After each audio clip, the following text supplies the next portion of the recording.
Life in all its myriad forms cover the jewel of the solar system, Earth.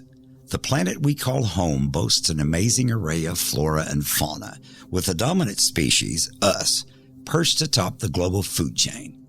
But is that perch as secure as we believe it to be? And as we look down, do we truly see all that exists in the shadow of the pedestal of our own creation? Or does hubris blind us to that which we cannot easily see? There are those who say winged creatures glide through moonlit skies or glare from the darkness with crimson eyes. Are the plaster cast footprints filling display cases in museums around the globe proof of the existence of the creature indigenous people of North America named Sasquatch in bygone days? Or are they all part of an elaborate hoax perpetrated against an all too often gullible society? And are we justified in embracing the evidence of eyewitness accounts and other evidence, or equally justified in denying that any new thing could be discovered under the burning light of day or the cool rays of a full moon? Are cryptids such as Mothman and Bigfoot actual living creatures, or do they only haunt the fertile forests and fields that border the pathways leading through the shadows of legend? Today we're speaking with local businessman Carl Felty, who has some paranormal experiences he'd like to share. How are you doing today, Mr. Felty? Hey, I'm doing good. How about yourself? I'm doing well so far. So if you don't mind, we'll just wade right into it, and you can share some of your experiences with the strange or the paranormal with us. Yeah. Well, my first story actually happened. I actually texted my cousin today to help me with the timeline of when this happened. And we came up with the timeline. This was about 20 years ago when this happened. So, and you've been on my street before, so you know it's not a very long street. I mean, so my cousin and her first husband at the time, she lived the next street over, and I would spend a lot of time. I'd walk down there because, you know, it's just not that far. I'd walk down to her house and we'd watch monster movies and stuff like that. And quite often, a lot of times I'd stay till after dark and then I'd just walk back home. So this one night, and I always tell people when I tell this story, I don't drink, so I wasn't drunk. That's one of the first things people will say, were you drinking? And I was like, no, I wasn't drinking because I don't drink. So I was 100% sober when this happened. So one night I left. Usually some nights I'd stay as late as 12 or 12:30 or something, especially if it was on the weekend. So one night I left and I'm walking home, and I turned the corner to get there on the straight way of my street. And as I'm walking down the road, I glanced over to the other side of the street and I thought, what is that? At first I thought it was a dog. But then I got a little bit closer to what it was, and I stopped basically in my steps. I was like, whoa. So I stayed on my side of the road. It's on its other side of the road. And I'm just standing there looking at it, and it's looking at me. And it's not a dog, but I don't know what it is, but I figured at about the time it was standing about 4 feet tall.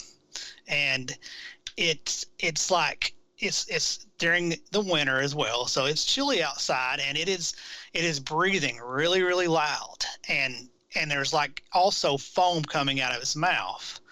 And it almost looks like a miniature wolf-like creature that is standing up on its legs. And it's got arms. And when I tell people this story, some people are like, you sure it wasn't a kid running around trying to scare people, you know, in a mask or something?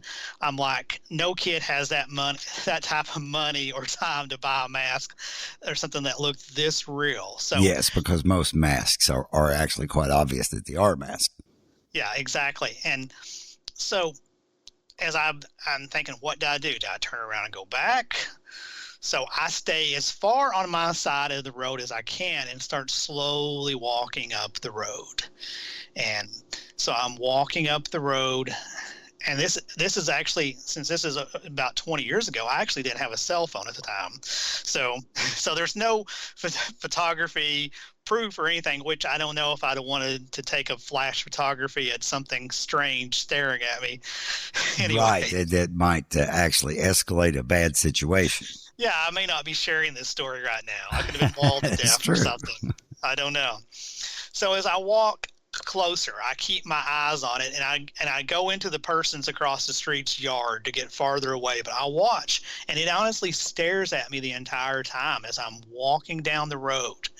And it's still breathing and just looking at me.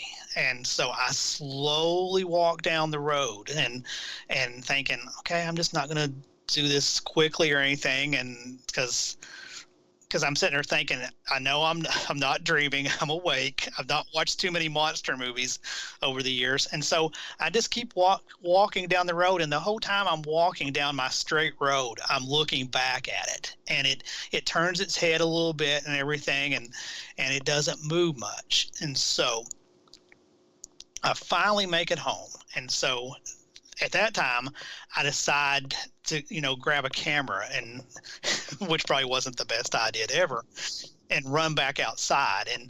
And so I get about halfway down the road, and I see that it's gone. Yeah, when I told my cousin about this story, she's like, "Man, I always have a camera ready to go. You should have came back and grabbed my camera." I was like, "Well, I just didn't think about that. I was a little, startled by what I seen." Well, obviously, I mean, even if it had been, for instance, just a dog, then a stray dog in itself, it can be dangerous. Yeah, and I've never seen a dog standing up, on its legs and like almost like arms hanging down. Right. That's not typical canine behavior. Yeah. And like I said, it looks almost like a small werewolf-like creature. But what makes my story more interesting is my mom told me a couple of weeks later that her niece's daughter, her niece ran in the house to get something and came back out to the car, and her niece, she was probably maybe 5 or 6 at the time, and she was screaming and crying, and she described the creature exactly like I described it. It's what she saw came up to her car window while her mom was in the house for that just a little bit. Well, now, at this point, it might help to clarify to people that aren't familiar with the area. You do live in the city, but it's kind of like a suburban setting. And, yeah, I live in Westwood, off from Ashland. Yes. Right, and when you say, like in one part, you said walk through your neighbor's yard, then these yards aren't the typical city square yards. Sometimes they can be larger yards and things of that nature with trees. So there's places where these things could easily hide, is what I'm getting at. Yeah, exactly. That's a very good point. And so, I mean, when I've shared that story and I've added on what happened with my niece's daughter, I've had people tell me, well, someone's just dressing up and running around the neighborhood trying to scare people. I'm like, no, they're not. I'm honestly telling you, I've watched enough monster movies. I would know when something was a mask and someone was dressed up. Well, and in your specific instance, how likely would it be for someone to be out at midnight playing a joke? Yeah, especially someone that is almost like child size too. I mean, sure, I'm sure there's a few kids that may run around that time of night, but not normally, no. Now, and typically that kind of a behavior in younger people is only during like the Halloween season. Exactly. And like I said, this was in the middle of winter because it was cold. I had a jacket on, and I can still, I mean, even though, like I said, we figured out the timeline was around 20 years ago, I can still see the foam coming out of its mouth as well. And I mean, maybe it was a deformed dog of some sort, but I've never seen a dog stand like that. So I don't know what it was, but it wasn't normal. And I know of one other person that saw it besides me. Now, have there been other reported instances, or have you seen that yourself again? I posted on various things. I even posted on the Westwood, Facebook group about it one time, and various other things around the internet asking if anybody had anything like that and stuff like that.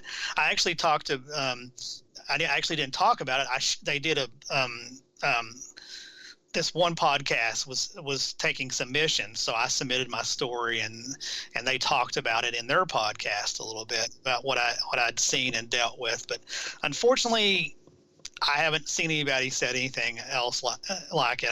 I almost feel like, Mulder from the X-Files, like I saw it, but no one believes me that it's out there. I understand completely. And, you mentioned the relationship between Westwood and Ashland and everything. There actually is an area through there that is wooded enough. People routinely see deer that wandered into the middle of Ashland from that area. Yeah, So I walked that one morning. I was fixing coffee, and I looked across the street, and there was 3 deers in my neighbor's yard. So, I mean, it's conceivable something that size could hide fairly easily in that area. It's a very interesting story, and perhaps you said you'd never seen it again, and perhaps that's a good thing. Yeah, it's a good thing, and it's probably a good thing I didn't, like I told you earlier, that I didn't try to take a picture of it, because who knows what would have happened. Well, now, did you get the impression that you were in any sort of imminent danger, or that it had the intent to pursue you? It didn't. I didn't feel like it startled me, because I think that more than anything, seeing that, how when it's cold outside and you breathe, you see your breath coming out like that. Seeing the breath and it foaming like that at the mouth, it just like, I was like, what is going on here? And then, I didn't really get scared. I was more startled, but I mean, the more I thought about it, I thought, it really is kind of terrifying. And and part of the thing is I've watched so many different monster movies and creatures stuff over the years and everything. That's another thing people will say to me. I said, you watch too many monster movies. I'm like, yes, I probably have watched too many monster movies, but but the thing is, I've never seen anything that looked like this exactly. I mean, because even like werewolves in movies are gigantic. Yes, they are. Huge. Yes. I mean, they're, 8-10 feet tall sometimes. Right. And people fail to realize that the more you know about anything, less likely are you to be deceived by, like you said, someone with a costume or anything like that. Yeah, I do. I honestly know for a fact that I don't know what I saw, but it wasn't a child in a costume, which I've been told is probably what it was. But I'm like, no.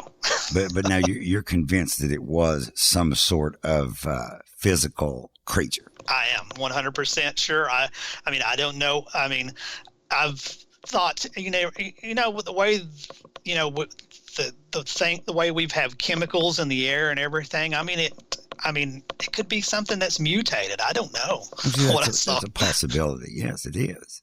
Yeah, because I've talked about it before over the years to a lot of different people. I've even stood in line at conventions and shared stories with people, and I've shared this one and stuff. I mean, it's always when you go to a horror convention or something, we stand in long lines to get an autograph, you end up talking to somebody, and stuff like this has came up.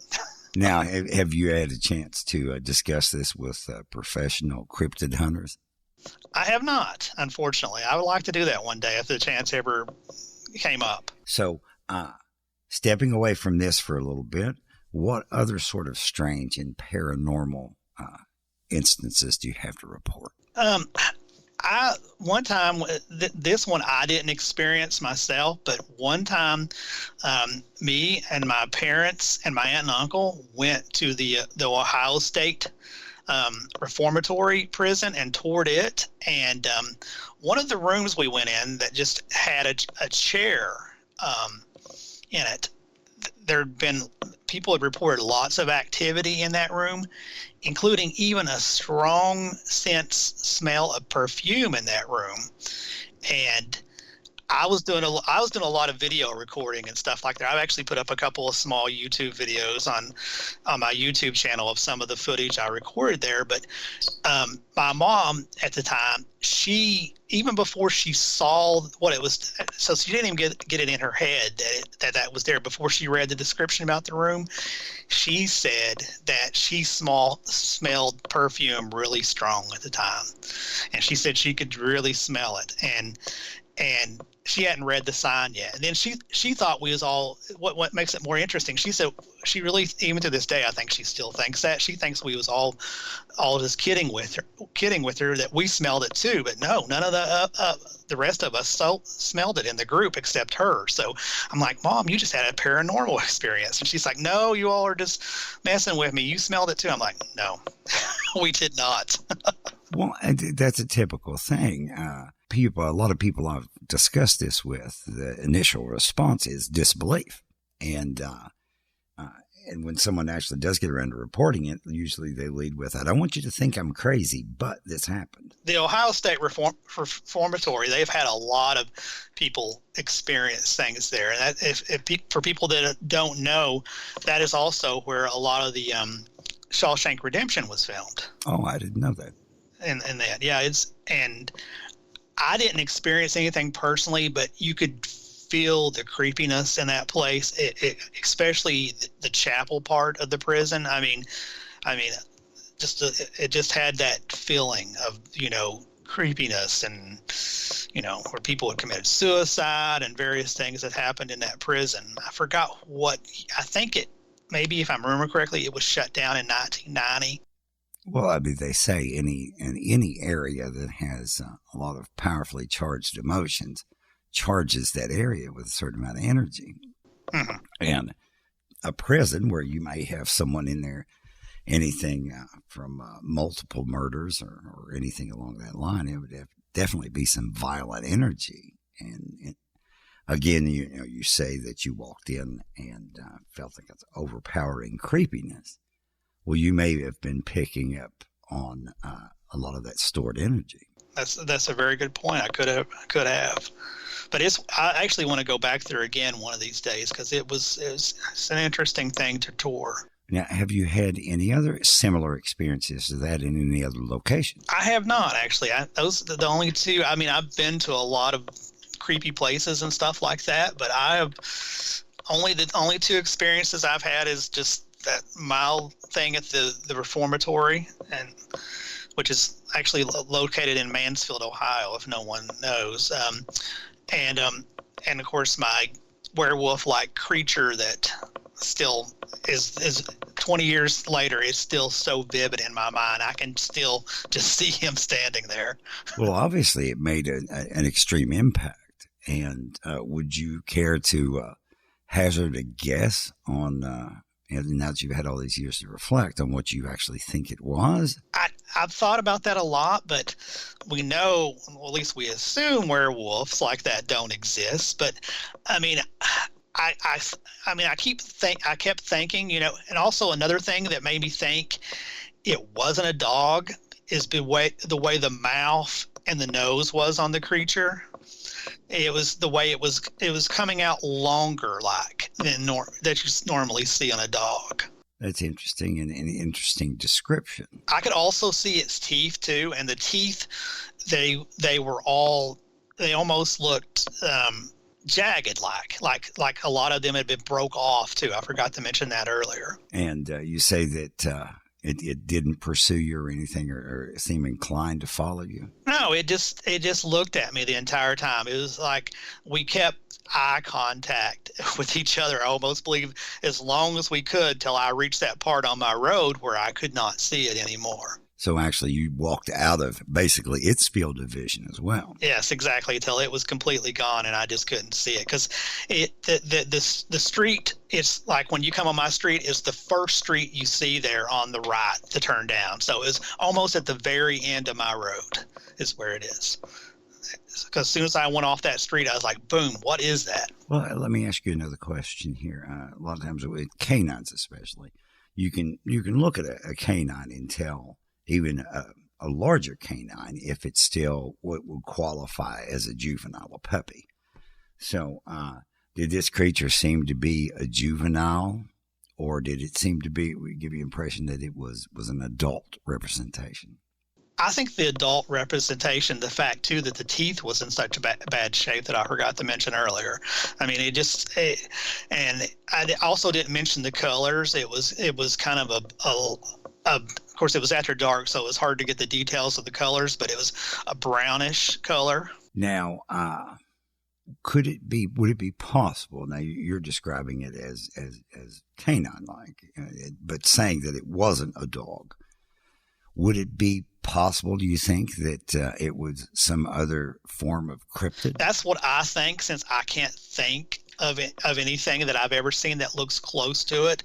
I mean, the head and the even, dogs' ears are a certain measurement, and it seems like, but these ears even seemed longer. It was just if it was a dog, it was the most deformed dog I've ever seen. And even since the internet has got, that's another thing I didn't mention, since the internet has gotten, more extreme out there, you can find almost anything. I've done a lot of Googling and stuff like that and looked at various species of animals and stuff like that, and I just can't find anything that looks like it. Well, it almost sounds to me like the way you kind of describe it there, it almost seems to be representative of kind of a jackal, like, the old Egyptian. You see Anubis and things like that, the jackal head. It's obviously a canine, but it doesn't look so much like a dog. Yeah, and the way it was standing, it almost stood like something that was, I hate to say part human, but yeah, it just, I just couldn't get over it. Well, I mean, I get it would be very striking to see something like that.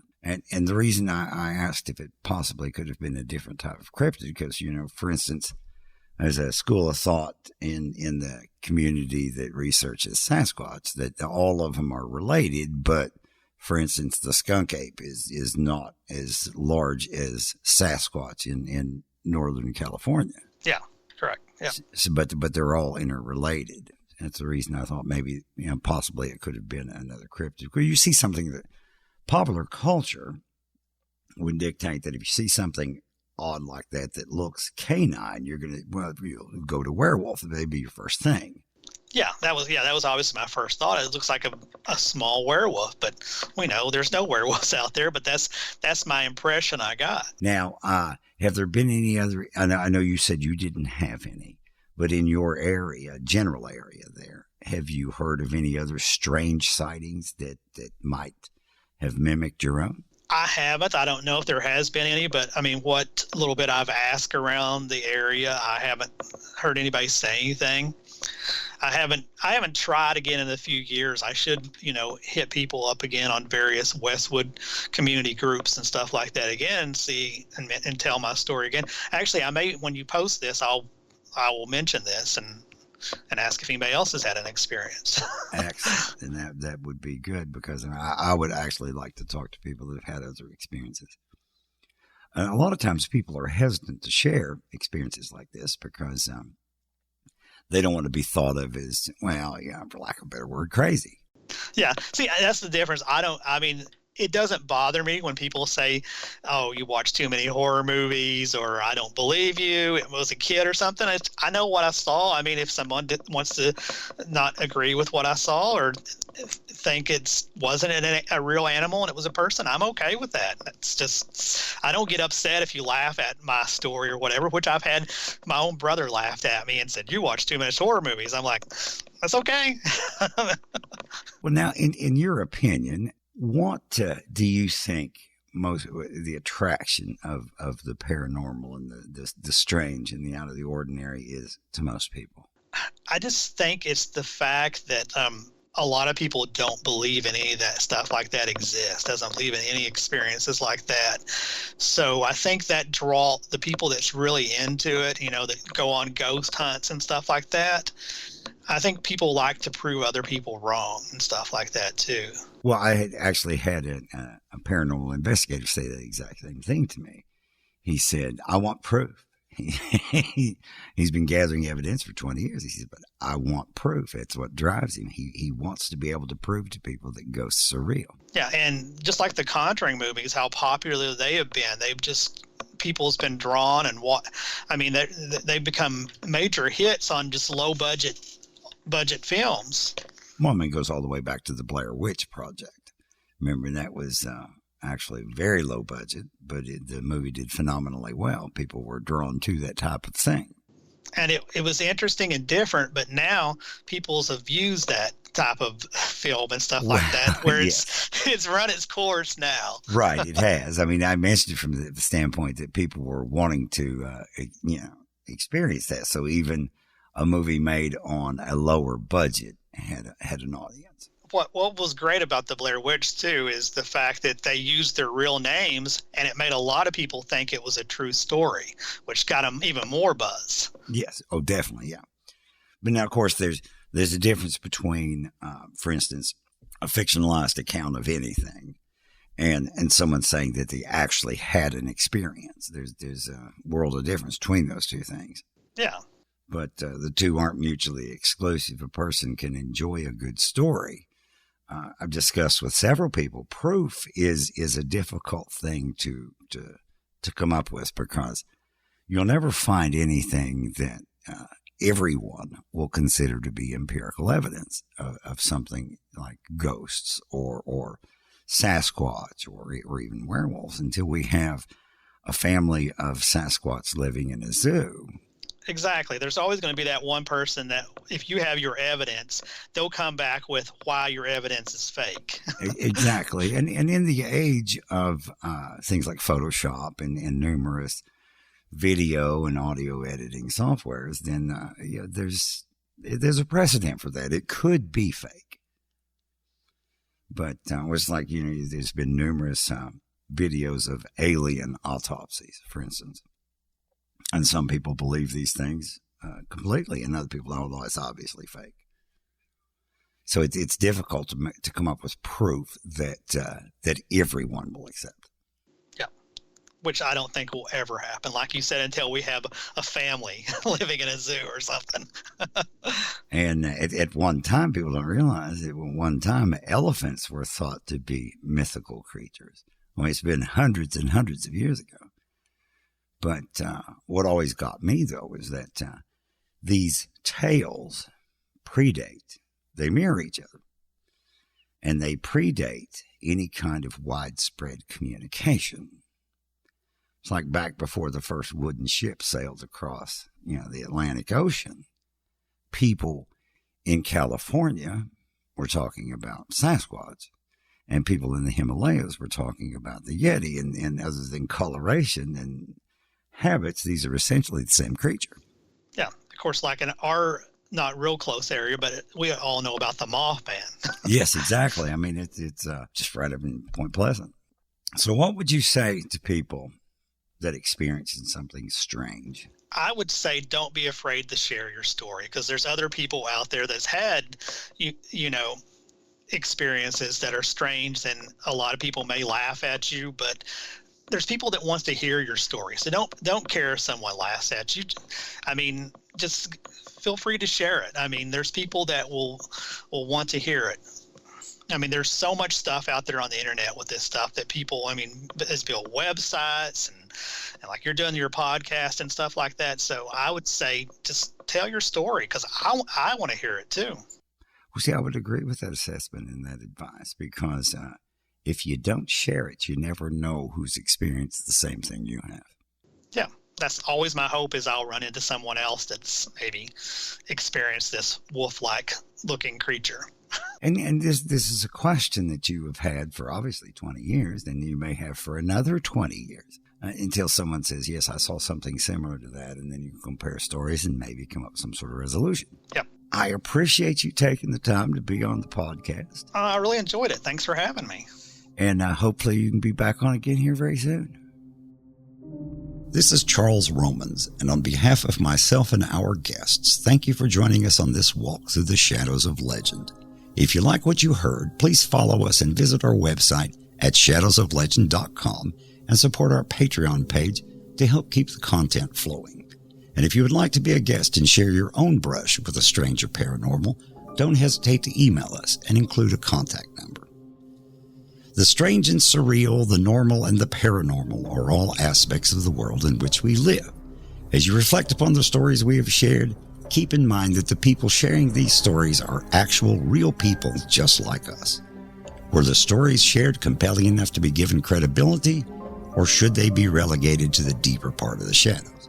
But when determining this, it might be a good idea to keep an open mind, because when we look around, we might discover that our own world is less brightly lit than we once thought.